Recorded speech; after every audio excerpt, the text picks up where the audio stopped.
On the grid, can Hamilton deny Max Verstappen? The two championship protagonists battling in qualifying. Hamilton is alongside Max Verstappen on the front row for what will be the sixth time in 2021. But the celebrations here in Zandvoort for the home favourite, Max Verstappen, no one can deny him pole. And by 3/100ths of a second, he takes it over Hamilton.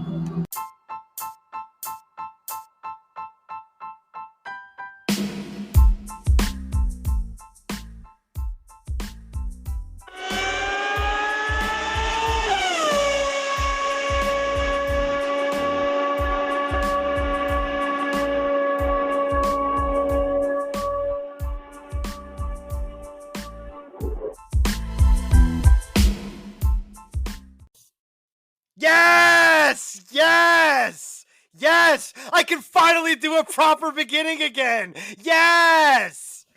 This is In the Paddock F1, Greeny and the Cheese.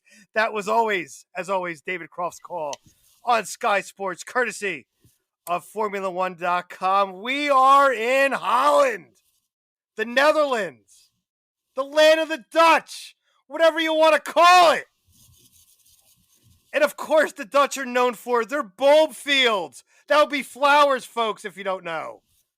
Windmills, the cheese markets, wooden shoes, the canals of Amsterdam, techno music, Transon House, DJs like Armin van Buuren and Tiesto, who will be performing at the track tomorrow. But where are we? We're on the banks of the North Sea, the beaches. But who cares about that this week? We're at Zandvoort. Speed, fury, fire.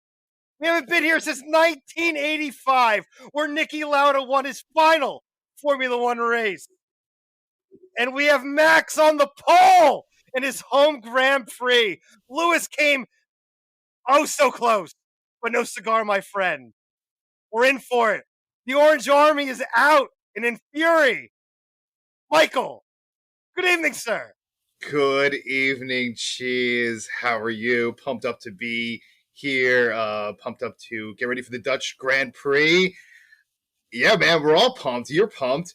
A little extended beginning for you folks this week. A little bit of an extended beginning. We are excited to be here, excited to be back in a proper qualifying. No insanities, lots of red flags, which we'll get to. But we are back, and we are here to talk F1 qualifying Dutch Grand Prix. Thank you for the introduction. Zandvoort, luxurious Zandvoort. You know, Zandvoort, since we've never been here before. Since we've been here since 1985, sir. Since 1985. 1828.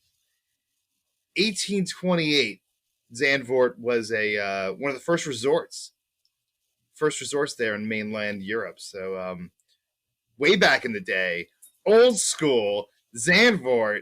What a track! Just first impressions of the track.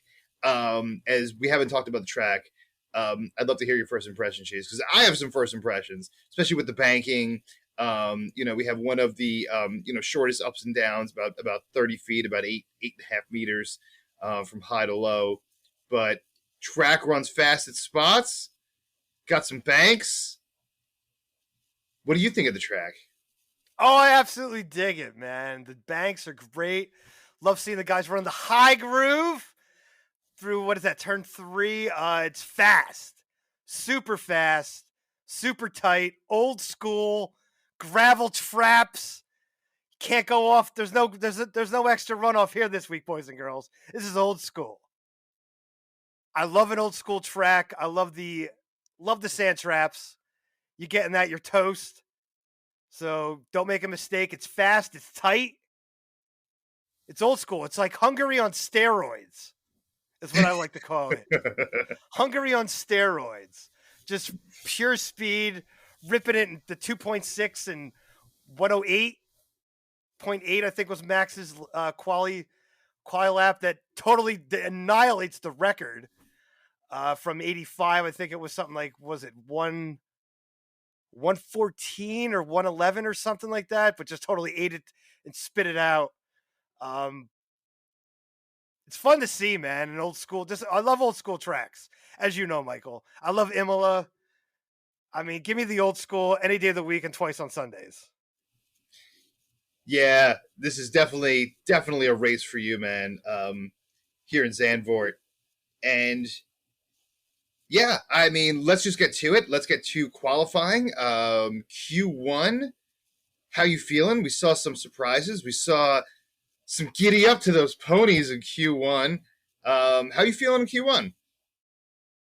Well, let's just get to the surprises here. I dig where the Ferrari was, but it doesn't matter in Q1 because they were always going to be in Q3 anyway. In my humble opinion, they were pretty much quick all weekend. But my surprises are going to be Perez. Red Bull spit the bit on that one. Didn't get him out quick enough. Tried to get him out super at the end so he could get that best track condition kind of deal. But it was too late. Everybody was slowing. I'm sick and tired of everybody slowing the hell down at the end of before they throw their quali lap down, and just the backup is totally ridiculous. It screwed Seb's lap because the Haas's were, I don't know what the heck they were doing with each other, playing grab ass.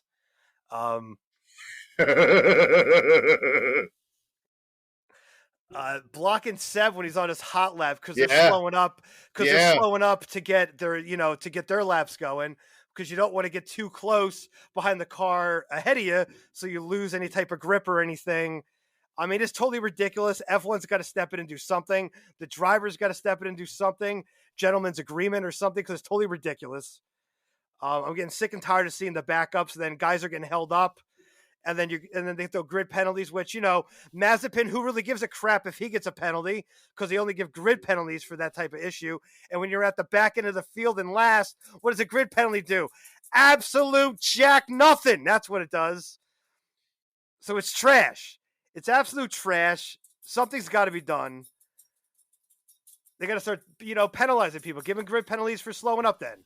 I mean, it's absolutely ridiculous to see this happening and people getting caught out on hot laps and then not being able to get through because people are sandbagging at the end there, holding up all over the road basically there today. Seb was lucky not to slam in the back of somebody and causing a major accident. Absolutely ridiculous. Yeah, it was definitely ridiculous, and you know me, with safety. You have cars going 200 miles an hour. You really got to be safe out there. You got cars going 30 miles an hour in the pit lanes. You got to be safe out there. I mean, someone could really get hurt. It's going to happen. The faster these cars go, the more danger we see, and we're seeing it here with some ridiculousness. Really, I mean, there has to be something where, these cars, if you're not going to be competitive, just come in with 2 minutes to go. Just come into the pits. You don't need to be out there. If you're not going to be racing, get off the track. All right? Poop or get off the pot. Okay? So, yes. Just give me that fire. So get off the track.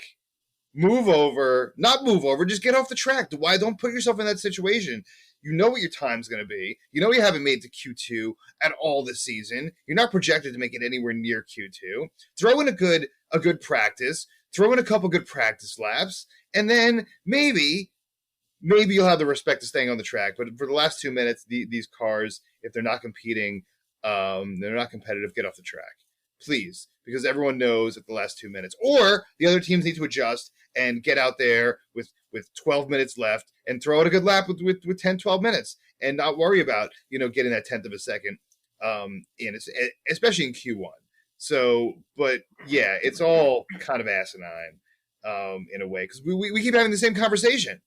We keep having the same conversation with these guys. It's either this or it's a red flag, or it's something that screws them up, where you could just go out there with 8-10 minutes on the board and throw out your best lap and then try to better that lap, but at least you throw your best lap down. So I know it's tough. With all the restrictions and regulations, but today was even tougher. Today was even tougher with the track evolution.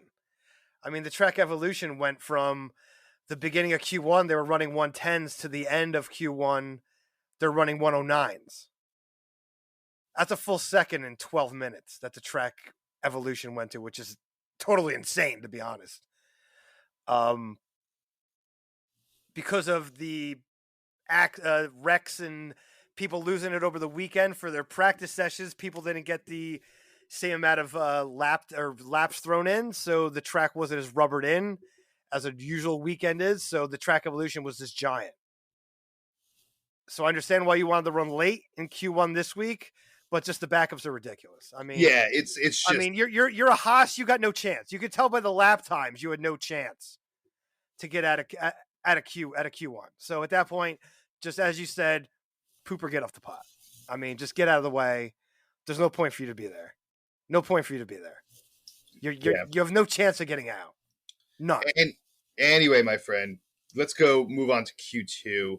And we saw a lot of action in Q2, a lot of red flags in Q2, a lot of mania in Q2, and just another reason why you should be throwing down your laps early. What do you think of Q2? Well, the Williams, both cars wrecked out.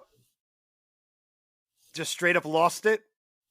Put it in the wall, so that brings out, the red flags, especially with the old school gravel trap. So, I mean, those things are going to happen. They just straight up lost it, though.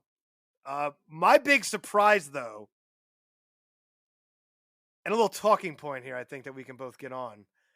What happened to Lando Norris this week? Absolutely no pace. I mean, he's usually half a click, 0.3, always consistently all season faster than Danny. And Danny ate him up this week. I mean, Lando completely spit the bit. Like, no pace. Where did all that pace go? Yeah, 2 weeks in a row. Wow. 2 weeks in a row. Danny out-qualifies Lando 2 weeks in a row, but Lando barely made it out of Q1. Well, Lando last week went out there in those wet conditions and wrecked his car. Well, yeah, I mean, when they shouldn't have been running laps. So they shouldn't have been running anyway. I'm not going to say anything about last week, but this week, where did the pace go? Where did it go? Yeah, something's wrong there because again, barely got out of Q1. Barely. And then, but the skin of his teeth, he got it at Q1. And then obviously couldn't get out of Q2 to make it Q3. But yeah, listen, I'm also, what happened with the Russell red flag? Because he gave it a little kiss. It was a little kiss. He didn't wreck out, as you said. He didn't wreck out. Well, he did. He did wreck the rear suspension, so that's why he wasn't able to go back out because the rear suspension was. But he was able to drive off. He was able to drive off. See, I don't understand. They threw the red flag so fast. 11-minute red flag. I just don't understand the logic behind it. I think they had to put a little bit of the barrier, the plastic barrier there, back together. I guess they had to glue that advertisement board back on that he was dragging along there. So, you can't miss those advertisements out there. Squeeze every nickel out of them. We're going to glue that crap back on. Gotta squeeze every nickel of them. I get it. We gotta pay the bills, son. We gotta pay the bills. There's some bills to pay. So we can't have that board out there, dragged down. So we gotta hang that bad boy back and put the little plastic pieces back together, like a Lego blocks, if you really looked at it. Yeah, but seems to be an extended red flag. It was way too long. Way too long. Yeah. But yeah, moving on. I mean, Latifi's, that was legit. That was legit. That was a hard shot. That was an instant hit and stop. He's gonna feel that. He's gonna feel that tomorrow. He's gonna feel that he's gonna have headaches for a few days. Yeah, that was a hit. But the other one, that was a little kiss. A little kiss for George. Little kiss. All right, so that was it for Q2. Q3, as we get. Oh, we got a couple here, boys and girls. Oh, we got a couple here. How about Antonio Giovinazzi? A little seventh there in the Alpha, fighting for his job right now. Rumor has it he's out. He's out at Alpha. So he's trying to fight for a job right now. Throwing in a little 7th. Put a little feet to the fire, and Antonio showing me a little something. I like it. And then I'm going to throw a little Pierre. Mr. Gasly there, a little 4th. A little surprise there in the AlphaTauri. Very nice. Gasly just put it up there a lot, usually top 6 recently. He's shown he's trying to get into one of the big boys. He's trying to get into one of the big boys' seat. Apparently, from rumor that I've heard, he wants Danny's seat in McLaren. So he's trying to do some things and throwing that 4th. Who knows? Danny's got to start putting up, or McLaren might want to make a move. Yeah, The crazy season is upon us, boys and girls. Pierre Gasly once again finishing in the first 3 rows, second row this time. It's been a pretty impressive season for Gasly. He's had some races where he just is not competitive at all, and then other races where he just shows up. So I don't know if it's a particular track condition or a little luck or a bit of everything, but he's definitely shown that he can race this year. Danny Ricciardo, I know he got to Q3. I know he finished 10th, but I think we could have seen better out of him. I think he had the opportunity to finish in the 4th row. Finishing the 5th row was great, but a little disappointing. And, of course, Fernando Alonso, once again, making it to Q3, finishing in the top 10 once again. This man is just unstoppable. Unstoppable. Esteban joins him as well. And of course the Ferraris locking out the 3rd row. So always fun to see the Ferraris up there and within the first 3 rows. Gotta love it whenever you see the Ferraris in the first 3 rows. So it's a good track for the Ferraris. So yeah, that is it for qualifying, my friend. The segment ran a little a little longer than our usual. Anything left to say? No, I think we covered it. Right. Well, we're going to come back. It's going to be tough to pass. Few minutes here. It's going to be tough to pass tomorrow. We got more. We got more to talk about. We got more about passing. And we got, oh, yes, my friend, Greeny Bucks. Dust it off.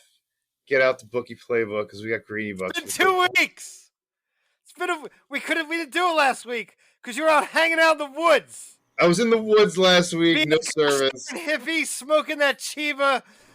Walking around the trees like some gosh darn hippie. But now I'm back. I'm back on to land. I was on land before, but I'm back into reality here in the flooded out New York City area as we are recovering here as well. I know you're recovering where you are. It's been a crazy week. Glad to be with you guys. Greeny and the Cheese in the paddock. Back after this.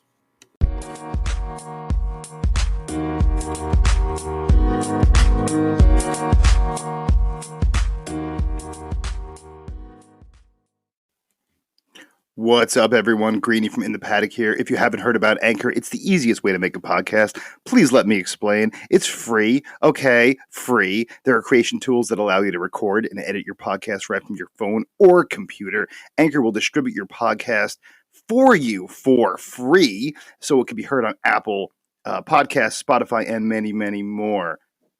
You can make money as well. Money with your podcast. No minimum listenership, and it's everything you need to make a podcast in one place. Download the free Anchor app today or go to anchor.fm to get started. We are back in the paddock, Greeny and the Cheese. Yeah, man. What a crazy week it has been, like we said in the Northeast here. After a crazy week last week, a bizarre week, which you can recap if you want to listen to last week's episode and check that out. But what a crazy week. A lot of rain in our lives this week. Saw a couple flares going off there, a couple smoke flares going off. Apparently, no smoke flares allowed. How you feeling about the smoke flare ban? Which I think people were just ignoring that anyway. Well, the drivers actually asked them not to do it because it affects their field of vision when it blows across the track. So probably not a good idea. Probably not a good idea. It's amazing that they got away with it for so long. Just saying. It's probably not a good idea. It's really amazing they got away, and I know we haven't spoken about it on the show, but you see it every week. Any F1 fan, when you watch it, you see this. I don't actually understand the thrill of it to set off a smoke bomb, and then you got to sit there and breathe in the smoke. Like, if it was, some cannabis smoke or something, then, I'm all for it, as you know. Filling me out. I don't want to be breathing in no orange junk, man. Like, give me some good old, motor breath, which, I'm kind of medicated on before we took the air here. Shout out. But yeah, man. Grassroots and motor breath, some serious stuff, my man. Like, I'm down for that, as you know. But no orange junk smoking in my face ain't gonna give me no thrill. Yeah. I don't understand it. I don't understand it. So no flares allowed. There's no flares, no cares, and in the party town of Zandvoort, there might be no underwears tonight as they are partying through the night. Oh, there's definitely somebody running around in no underwear getting drunk off their face after Max is on pole. Come on now. They're dancing to the Tiesto and the Armin van Buuren at the club, son. A sea of orange on the beaches of Zandvoort tonight. But it's been a while, my friend, since we brought out the Greenie Bucks.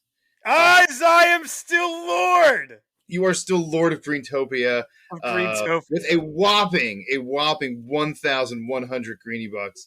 And I'm sitting at a very lowly 520 Greenie Bucks. I did a lot of accounting over the break and to make sure that I have enough to carry my way through, because it would be a total embarrassment to run out of money before the end of the season. That was not, part of what we thought was going to happen.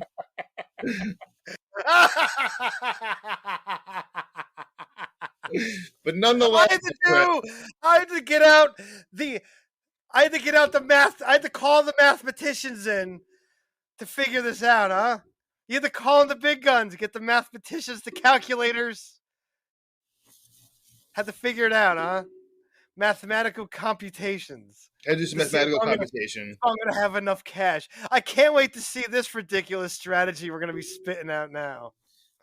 What is this strategy like 10? 12? Where are we at here? Reevaluate. I need some cushion for now. I'm going to probably be conservative. Oh, we'll see. Because I also want to hear what you have going on. I have 520 Greenie Bucks to your 1,100.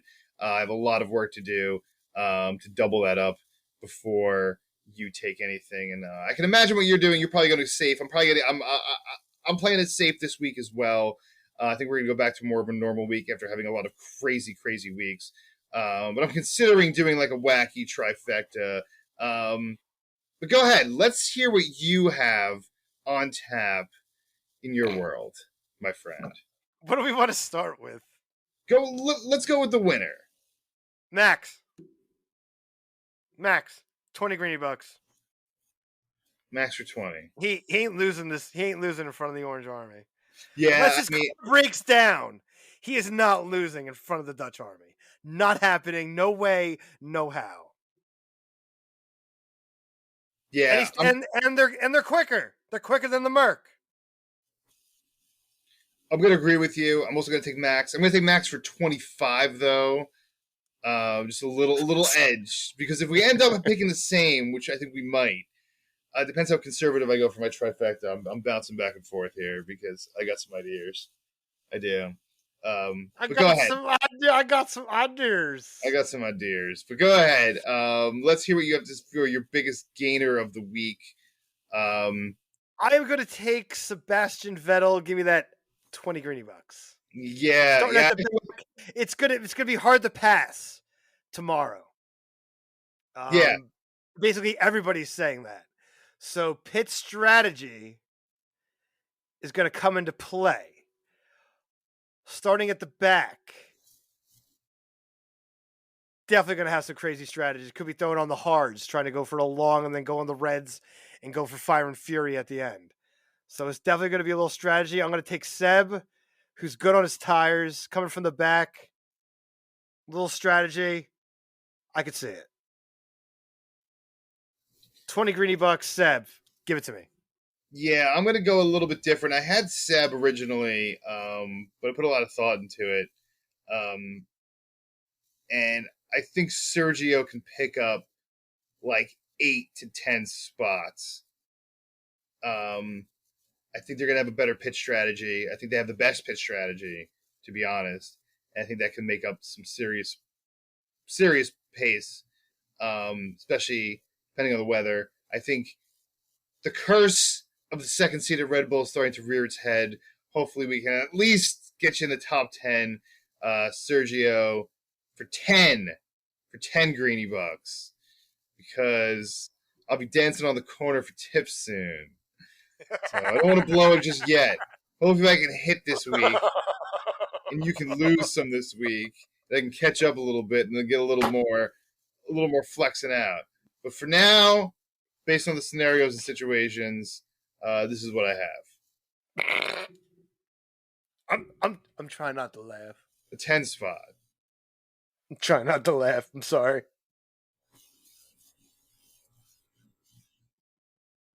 That's all right. It's a 10 spot. Okay. 8 to 10's a big one there, but all right. All right. Every dollar counts. At some point I'm gonna push it all in. We're gonna go big. Probably towards the end. Because I'm making $100 bets. But until then, I'd love to hear your trifecta because I'm very interested. If you can compose yourself just for a moment. Sorry. I assume you're gonna go conservative. I'm assuming I can just write it down. No, but I got a little something in there for you this week. A little something. 20 greeny bucks. Give me Max for the win. Lewis second. Give me that red car. Charles Leclerc in third. Wow. Give it to me. Wow, that would be a decent payout. If I win this, you're done. If you win this, I am done. If I win that, you are toast. You're probably going for the 7 or 8 to 1. I'm going for the kill, my friend. Yeah, you're probably gonna get like 7 or 8 to 1 on your money there. So that'd be like, I got the room. We're going for the kill.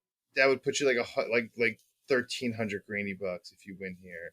I'm gonna go conservative though, and I'm gonna keep my bets low as well, low and slow. That's the way I like it. Sounds about right. When you're broke, you got no choice. So when you got money, you can go to the store. You can get yourself some milk. When you got no money, you ain't getting no gallon of milk. Get the 3-liter bottle of RC Cola. That's what you. So to prevent my family from drinking RC Cola as opposed to milk, pour some RC in their Cheerios in the morning. We're gonna go with Max first, Hamilton second, Bottas third. Give me them as they come. Give me 10 greeny bucks at the discount stop store.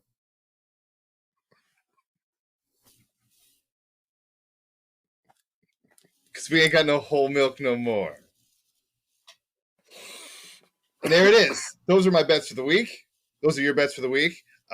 Besides the winner, we have different bets this week, or different picks this week. So for the first time in a little bit. So should be interesting. Should make for a very, very interesting day at the track. Any parting words before we see you again tomorrow, boys and girls? Should be a good one tomorrow, boys and girls. Should be a darn good one. Might not see a lot of passing, but you're going to see some stuff go down. Somebody's going to lose it, get stuck in the gravel trap.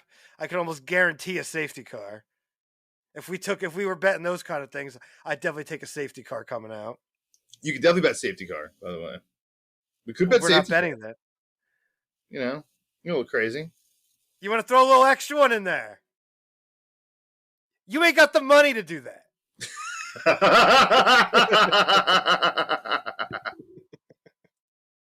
That wasn't part of your mathematical computations. It's none of my actual work. You don't have that worked in here. You'd have to get the accountants on the phone, and they'd have to do some super fast calculations to see if you could throw that one in there. So we can't do it this week. Yeah, if maybe in the future, maybe if you win something and get a little scanol, we can have a little fun. Then yes. But you got to win something and not be you in the poorhouse. You got to get to the middle house. Yeah, I understand. This is why I'm trying to get the momentum going now. This is why the low bets get the momentum going, get the Momo, and you get on the Momo train. Well, because you were a fool earlier. That's why. I wasn't a fool. You were a fool. I was trying to put my foot on your neck early. Because I would have had 2,000. If things went a different way, I would have had like over 2,000 right now. And it would have been a very different position. I played the way I played because I would have had a big advantage. Maybe I overplayed that for too long once I lost early. Maybe I went a couple of extra weeks where I shouldn't have. Probably did. But early changes through the season. Early it was justifiable. I think some of it might have been for entertainment value, although now I'm kind of regretting that. It's entertaining. From this side, it's absolutely entertaining. It's entertaining seeing your madness. The general on the run, trying to throw spears at an army coming at it with tanks. So it's just pretty darn funny. I'm not gonna lie, it's pretty darn funny over here seeing the ridiculous madness strategy come up with it. Like, this is gonna work this week. Oh, this is gonna work, and then it just straight up blows up in your face, and you get outflanked. I mean, it's entertaining. That's why I'm going for the neck this week with that trifecta pick. I'm trying to crush it right now. I'm trying to put it to bed. I want to see you wave the white flag. I'm not waving the flag.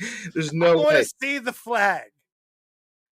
I want to see you waving a white flag, begging for it to end. Get on the knees and kiss the ring of the Lord of Greentopia. Because I can go out and bet 400 on Max and win, or I can make a big bet. Oh yeah, come on, win. Come on. Give me the crazy bring it. Give me the crazy strategies. Come on, do it. I can get right back in this. Do it. Just a couple Max crashes, a couple wacky, unpredictable finishes, and I was aggressive, and I'm not changing any bets this week. Maybe next week. We'll see. We'll see how deep we go. Race 13 of the year. I think we still have 9 more races to go after this, so I don't think I should, do too crazy. 9 races or 10 races after this? Oh, you're so gonna go against the mathematicians that helped you out over the last week. I got the best in the business working for me. You've been working hard, but you're gonna go against what they told you to do. Because I know my friend from NYU. He's working on it. He's working the number. I gave him the numbers. He sweated a little bit. He's wiping his brow. But he helped me out. He helped me out about the strategy. I gave him the lay. And he showed me my path to victory, and I like it. I like it. It's slim path to victory. But there is a path to victory and the path to your defeat. And I got 10 races to prove it, so it's not over till it's over, son. And on that note... You're running out of cash. Say what you got to say, homie. It's a Wake and Bake Special 8:55 race tomorrow morning. This man will be hitting the Moxie Mimosa, I'll tell you that before this race. It's going to be a good one. Let's get it on, son. It's going to be a good one tomorrow. It's going to be a good one. Enjoy. And, of course, for anyone who's been affected by the floods or any of the terrible weather, especially here in the States with Hurricane Ida. Oh, they're still pumping out Vine Street down here. Yeah, they're still pumping out. They're still pumping out schools. Everything's kind of, it's in bad shape, a lot worse than we could have imagined. So God bless to everyone, and we'll see you tomorrow morning. Peace. Peace out.